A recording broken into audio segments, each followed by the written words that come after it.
Rally adalah balapan paling ekstrim di dunia ini. Bagaimana tidak, balapan rally selalu diadakan di jalan umum. Seringnya di jalan pedesaan. Menarik ya, jalan pedesaan tersebut benar-benar jalan yang masih aktif, yang berarti itu jalan umum. Dengan kondisi seperti itu, bagaimana mungkin mobil bisa melaju lebih dari 200 km per jam di trek berlumpur dan sempit? Jawabannya sangat mungkin jika kalian suka acara balap rally. Tapi walaupun hal ini mungkin dilakukan, tingkat ekstrim balapan rally di luar dari apa yang ada motorsport di dunia ini. Karena tingkat ekstrim rally ada di satu titik paling atas. Kenapa bisa? Tentu aja karena setidaknya dalam satu kali event ada aja crashnya. Tapi menarik ya, walaupun crash sering terjadi dalam kondisi ekstrim, tingkat kematian di motorsport ini cukup rendah. Yang mana kita bisa simpulkan, walaupun sangat ekstrim, tapi rally sangat aman. Pertanyaannya, seberapa aman mobil rally?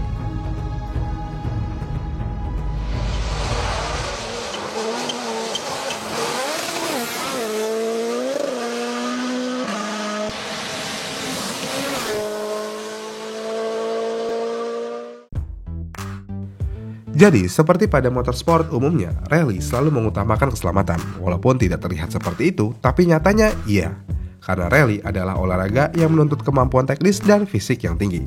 Yang berarti pembalap dan navigator harus bekerja sama dengan harmonis untuk menaklukkan berbagai jenis medan, mulai dari jalan berkelikil hingga hutan bersalju.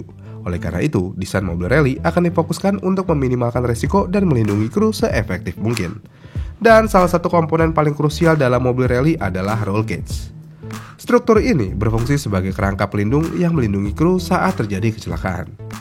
Desain roll cage sendiri sebenarnya sudah diatur oleh regulasi ketat dari Federasi Otomotif Internasional atau FIA yang menetapkan desain yang diperbolehkan, posisi tabung, diameter, dan ketebalan minimum. Biasanya dalam sebuah mobil rally, roll cage akan terdiri dari sekitar 34 meter tabung baja kromoli dan memiliki berat sekitar 52 kg. Dan struktur ini dirancang sedekat mungkin dengan bodi mobil untuk memberikan ruang yang cukup bagi kru untuk keluar melalui pintu samping jika diperlukan. Kemudian untuk deformasi maksimum roll cage, yaitu gaya yang harus ditahan oleh roll cage, juga ditentukan. Dan perhitungan ini dilakukan dengan menggunakan simulasi komputer dan merupakan salah satu dokumen yang diberikan kepada komisi homologasi. Jadi ya, semua diperhitungkan dengan matang. Terlebih lagi, jika ada crash, roll cage akan diperiksa dengan cermat. Jika ditemukan kerusakan, mobil tidak dapat melanjutkan balapan. Dan ini adalah hal utama yang membuat mobil rally aman. Kemudian selain roll cage, sabuk pengaman juga memainkan peran penting. Mobil rally dilengkapi dengan sabuk pengaman 6 titik, yang terdiri dari 2 tali bahu, 2 tali panggul, dan 2 tali selangkangan. Untuk bagian bahu dari sabuk ini dipasang pada roll cage antara titik tumpu atas peredam kejut belakang. Dan geometri pemasangan ini sangat penting, dan FIA memiliki regulasi yang menetapkan sudut pemasangan untuk setiap bagian sabuk. Dengan peraturan yang ketat, sebelum setiap balapan, inspektur teknis akan memeriksa apakah sabuk pengaman mengalami kerusakan atau telah melewati masa pakai 5 tahun. Jadi ya, sabuk pengaman ada masa pakainya. Kemudian selain itu, keselamatan dalam mobil rally juga mencakup perlindungan terhadap kebakaran, yang berarti setiap mobil rally akan dilengkapi dengan 2 jenis sistem pemadam kebakaran. Pertama, pemadam genggam seberat 2 kg yang ditempatkan di area kaki navigator. Dan ini akan digunakan untuk memadamkan api lokal atau api kecil yang ada di dalam kabin. Kedua, sistem pemadam otomatis yang dioperasikan secara elektrik, yang mana tabung pemadam otomatis ini berisi 3 kg bahan pemadam dan dipasang di bawah kursi navigator. Jika diaktifkan, sistem ini akan menyemprotkan bahan pemadam melalui pipa aluminium ke kokpit dan ruang mesin. Untuk menjangkau tombol aktifnya lebih mudah, sistem ini dipasang di bawah sudut kanan bawah kaca depan. Kenapa harus di situ? Ya karena jika berlokasi di sana, ini memungkinkan penyelamat mengaktifkannya jika pembalap tidak mampu melakukannya. Selain itu, untuk menambah keamanan ekstra, busa pengaman juga ditempatkan di pintu dan ruang antara pintu dan kursi untuk menyerap energi saat terjadi benturan samping. Dalam regulasi, hal ini juga ketat diatur khususnya di material, volume, dan geometri busa ini. Biasanya, panel pintu yang menutupi busa pengaman terbuat dari 6 lapisan serat karbon dan Kevlar dengan komposisi dan berat yang tepat. Jendela samping juga biasanya akan terbuat dari polikarbonat dengan ketebalan minimal 4 mm dan harus dapat dilepas tanpa alat. Selain memastikan keamanan dan presisi, mobil juga harus dirancang agar pembalap bisa keluar dari mobil jika mengalami masalah dan kesulitan keluar. Kemudian selain itu semua, tentu aja kursinya juga harus diperhitungkan. Kursi dalam mobil rally dirancang untuk memberikan dukungan maksimal dan memastikan pembalap dapat merasakan perilaku mobil dengan tepat. Yang berarti kursi ini harus memenuhi homologasi FIA yang menentukan bentuk yang diperbolehkan untuk shell kursi. Dan biasanya kursi mobil rally benar-benar menutup area sisi kepala pembalap. Jadi ya, setiap ada guncangan, kepala pembalap akan membentur busa halus di kiri dan di kanan. Kemudian untuk menambah keamanan, busa dan bantalan juga digunakan untuk menyesuaikan bentuk akhir sesuai dengan tubuh individu pembalap, yang berarti semua kursi rally akan sesuai dengan pembalap ataupun navigatornya. Selain itu, walaupun ini kursi khusus di beberapa kelas, misalnya Rally 2, kursinya harus dapat disesuaikan secara longitudinal, serta naik dan turun. Selain kursi, set pedal dan sudut setiap pedal juga harus dapat disesuaikan. Jika semua sudah sesuai, tinggal satu hal lagi agar memastikan pembalap aman sepenuhnya di dalam mobil rally. Ya, helm dan perangkat Hans.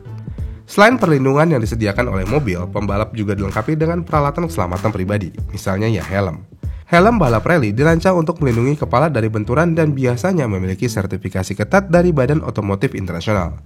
Kemudian selain helm, perangkat penyangga kepala dan leher atau Hans atau Head and Neck Support juga wajib digunakan. Dan Hans membantu mencegah cedera serius pada leher saat terjadi benturan mendadak dengan menahan gerakan kepala yang terlalu ekstrim ke depan atau ke samping. Sampai titik ini kita bisa yakin kalau mobil rally sangatlah aman, dan nyatanya memang iya. Jika kita melihat klip video ini, separah apapun crashnya, pembalap dan navigator akan tetap tenang dan aman. Mau berapa kali pun mobil terbalik, pembalap dan navigator juga masih tetap aman dan tenang. Namun kenapa mereka masih bisa tenang kayak gitu? Jadi di dunia rally, keselamatan tidak hanya tergantung pada teknologi dan desain mobil, tetapi juga pada kesiapan pembalap dan navigatornya. Yang berarti pembalap dan navigator harus menjalani pelatihan intensif yang mencakup prosedur darurat, seperti evakuasi cepat dari mobil, penggunaan sistem pemadam kebakaran, dan respon terhadap situasi kecelakaan.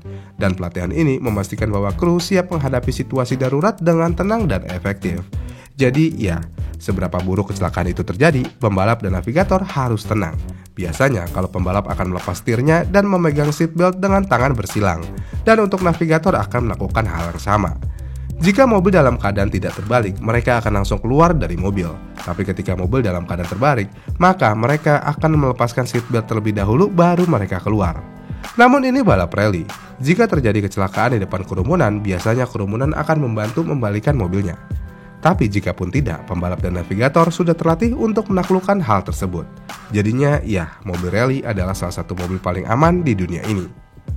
Rally sudah menjadi motorsport yang penuh resiko, namun perkembangan teknologi keselamatan dalam beberapa dekade terakhir telah membawa perubahan besar, yang mana kasus-kasus kecelakaan yang dulu bisa berujung fatal, saat ini biasanya tidak akan meninggalkan cedera serius, berkat desain yang cermat dan perhatian terhadap keselamatan setiap detail mobil.